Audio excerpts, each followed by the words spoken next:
اللہ اللہ خیر صاحب. تو یعنی کہ ہمارا کسان جو ہے وہ بھی اس لیول کے اوپر آ گیا ہے اور اتنا جسے کہتے ہیں کہ ہٹ حرامی سمجھ لیں آپ کہ وہ زمین میں انٹرسٹ نہیں لیتا, وہ مزدوریوں میں انٹرسٹ لیتا ہے کہ کہیں پہ جا کے میں مزدوری کر لوں, کہیں پہ جا کے وہ کر لوں, اور بس اس کے اندر سے صرف دانی. یعنی کہ جس زمین سے ہم سال میں 3 فصلیں حاصل کر سکتے ہیں اس سے ہم سال میں 1 فصل حاصل کر رہے ہیں. اس کے علاوہ میں آپ کو ایک اور بات بتاؤں کہ نیلام گھر ایک پاکستان میں پروگرام آتا تھا, تو پروگرام ایک نیلام گھر کے اندر طارق عزیز صاحب نے ایک سوال پوچھا تھا کسی سے کہ پاکستان کے اندر کتنی زمین ایسی ہے جو ابھی زیر کاشت نہیں ہے. تو یہ اس وقت انہوں نے بتایا تھا کہ 2 لاکھ ایکڑ 2 لاکھ ایکڑ جو ہے جو پاکستان کے اندر بنجر زمین پڑی ہوئی ہے, اگر اس کو بروئے کاشت لایا جائے تو پاکستان کے اندر ایک زرعی انقلاب آ سکتا ہے. تو ویورز یہ تو کچھ باتیں تھیں جو میں نے اس لیے کہیں کہ ہم آپ کو بتائیں کہ پاکستان صرف مقروض ہی نہیں ہوا, پچھلی حکومتوں کی نااہلیوں میں صرف مقروض نہیں ہوا بلکہ ہم اس لیج پہ پہنچ گئے کہ ہمیں کھانے پینے کی چیز بھی باہر سے منگانی پڑتی ہے. اب آتے ہیں ذرا سیاست کی جانب. سیاست کے اندر یہ ہے کہ جناب جیسا کہ آپ کو معلوم ہے کہ وہ نواز شریف سے ریکوری کے لیے جو ہے اس کی جائیداد نیلام کی جا رہی ہے. اس میں اسحاق ڈار نے ایک ڈرامہ کرنے کی کوشش کی, حالانکہ اب اسحاق ڈار جو ہے وہ لندن میں سیاسی پناہ طلب کر چکا ہے. اس کے باوجود لاہور ہائی کورٹ اس کے ساتھ نرمی برت رہا ہے. اور آج جب نیب نے مخالفت کی مریم اورنگزیب کے اس کیس کی, تو پھر بھی کیونکہ یہ ڈیلے ٹیکٹکس استعمال کر رہے ہیں سارے, تو لاہور ہائی کورٹ نے پھر بھی ان کو 2 ماہ کی مہلت دے دی. یہ کون سے وکلاء ہیں جن کو اسٹڈی کے لیے 2 ماہ چاہیے, اور 2 ماہ کے بعد بھی پتہ نہیں کہ وہ وکیل ہوگا کہ نہیں. وہ ہو سکتا ہے وہ آ کے کہہ دے نہیں جی میں اس کیس کی پیروی, یعنی کہ ڈیلے ٹیکٹکس استعمال کیے جا رہے ہیں. اب یہاں پہ ایک اور آپ کو بات بتاتا چلوں کہ ایک چیز پھیلائی جا رہی ہے کہ وہ آپ کو پتہ ہوگا کہ برطانیہ نے ہمیں ریڈ لسٹ سے نکال دیا ہے. تو اس کے بعد ایک کافی بڑا وفد جو ہے نون لیگ کا,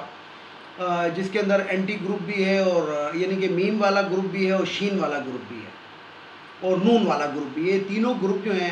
اب نواز شریف کو منانے کے لیے جا رہے ہیں. لیکن ایک وہ پھیلایا جاتا ہے پہلے کہ جی نواز شریف آ جائیں, آنا وانا انہوں نے کوئی نہیں ہے. جب یہ مشرف صاحب کے دور میں جیل میں گئے تھے اور جب ان سے پوچھا کہ جناب آپ باہر کیوں گئے, کیوں بھاگے یہ, تو انہوں نے کہا یار وہ جیل میں مچھر کاٹتا ہے اور مطلب جیل میں رہنا بہت مشکل ہے, تو اس لیے معاہدہ کر کے باہر گیا 10 سال کا. اس کے بعد منکر ہو گیا, اور جب سعودی حکومت میدان میں آئی کہ ہم اس کے گارنٹر تھے, یہ معاہدہ ہے, تو اس کے بعد کہتا نہیں یہ 5 سال کا تھا.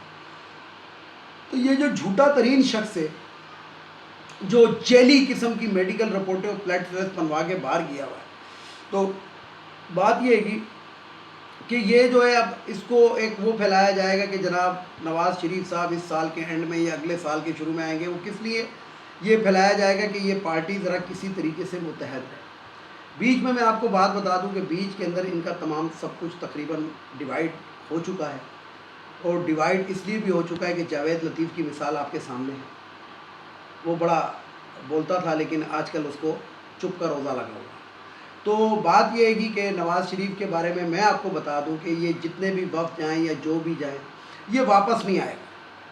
اور اگر واپس آئے گا تو اس طرح آئے گا کہ برطانیہ شاید اس کو ملک سے نکالے اور دربدر کرے اور بدنامی کا داغ لے کر ہی آئے گا. یہ جسے کہتے ہیں کہ باعزت طریقے سے پاکستان نہیں آئے گا. تو یہ مطلب ایک وہ مثال مشہور ہے کہ ایک بادشاہ کے دربار کے اندر ایک مجرم تھا, تو اس کو بادشاہ نے کہا کہ تم 100 گنڈے کھاؤ گے یا 100 جوتے کھاؤ گے. تو اس نے کہا یار جوتے کھانا تو مشکل ہے, میں 100 گنڈے یعنی پیاز کھاؤں گا. تو 10 پیاز جب اس نے کہا, اس کا دل متلایا, اس نے کہا جوتے کھاؤں گا. جب 10 جوتے کھائے اور اس کو چوٹ لگی تو اس نے کہا پیاز کھاؤں گا. تو اس نے 100 گنڈے بھی کھائے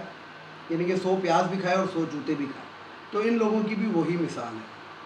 اب تھوڑا سا ہی بات کرتے ہیں ذرا عدالتوں کی. تو عدالتیں جو ہیں میں پھر وہی والی بات کروں گا کہ ایک وہ پھیلایا جاتا ہے گا, پہلے ایک بیک گراؤنڈ بنایا جاتا ہے گا, پھر اس کے بعد ایک ایسا ماحول بنایا جاتا ہے گا ہمدردی کا, کوئی آنسو دکھائے جاتے ہیں. یاد ہوگا آپ کو کہ جب یہ نواز شریف جو تھا لندن سے واپس آ رہا تھا تو دکھایا گیا تھا کہ جناب وہ گلثوم نواز کے باؤ جی, گلثوم باؤ جی, حالانکہ گلثوم کومے میں تھی لیکن اس کے بعد بھی ایک اور پھر یہ جو پاکستان کی خواتین ہیں ان کے تو آنسو ویسے ہی آ جاتے ہیں، یعنی کہ جو انسانی حقوق کی تنظیم کی سربراہ ہیں گی ہماری وفاقی وزیر شیریں مزاری صاحبہ، ان کی آنکھوں میں بھی نواز شریف کی بیماریوں کا سن کے آنسو آ گیا تھا، حالانکہ شیریں مزاری کی آنکھوں میں آنسو آنا کوئی معمولی بات نہیں ہے۔ تو ایک اس طریقے کا نا یعنی کہ ایک وہ ہمدردانہ قسم کا وہ بچھایا جاتا ہے۔ تو اب جسٹس قاضی فائز عیسیٰ کے بارے کے اندر یہ چیز پھیلائی جائے گی، کیونکہ میں آپ کو پچھلے دنوں بھی بتا چکا ہوں کہ یہ وہ کرپٹ جج ہے جو حدیبیہ پیپر بل اس نے اپنے کورٹ میں لگوایا اور اس کو بند کر دیا، اور اس حدیبیہ پیپر مل کے اندر جو اس کو کک بیک کو کرپشن یعنی کہ پیسہ ملا، تو اس کے اوپر اس نے لندن کی جائیدادیں اپنی خریدی، اور پھر یہ کہتا ہے میری بیوی کی۔ اور جب اس کی بیوی سے یعنی کہ جب ان کو فل کورٹ کے اندر طلب کیا گیا تو اس نے ان کی رسیدیں نہیں دکھائیں، بلکہ اس نے یہ کہنا شروع کر دیا فلانا محکمہ بھی کرپٹ ہے، فلانا محکمہ بھی کرپٹ ہے، فلانا۔ او بھائی آپ اس کو چھوڑیں، آپ اپنی بات کریں، آپ نے اپنی قبر میں جانا ہے، ان کی قبر میں نہیں جانا۔ تو میرا عدالتوں کے سامنے پھر یہی ایک سوالیہ نشان ہے۔ آج ایک وکیل صاحب میرے دفتر میں بیٹھے تھے، میں نے ان کو بھی یہ بات کی تو وہ بڑا مسکرائے، اور مسکرانے کے بعد انہوں نے کہا کہ یہ ایک تلخ حقیقت ہے کہ ہم نے جسٹس قاضی فائز عیسیٰ کو پروٹیکٹ کیا۔ ویڈیو کو لائک کریں، شیئر کریں، سبسکرائب کریں، بیل آئیکن کے بٹن کو ضرور دبائیں تاکہ میری نیکسٹ ویڈیو آپ کو مل سکے۔ اس کے ساتھ ہی اجازت چاہوں گا، اجازت چاہنے سے پہلے میرے چند الفاظ جو میں روزانہ کہتا ہوں۔ ایک تو یہ افغانیوں کو ہمارے ملک سے چلا جانا چاہیے، ایک خواتین کی مخصوص نشستیں قومی اسمبلی، صوبائی اسمبلی، سینٹ سے ختم ہونی چاہیے، ایک جو بھگوڑا لندن میں بیٹھا ہے اس کو واپس آنا چاہیے، اور چوتھا عدالتوں کے جو ججز ہیں ان کو ایماندار ہونا چاہیے، اور سینئر ججز کو چاہیے اگر وہ ایماندار ہیں تو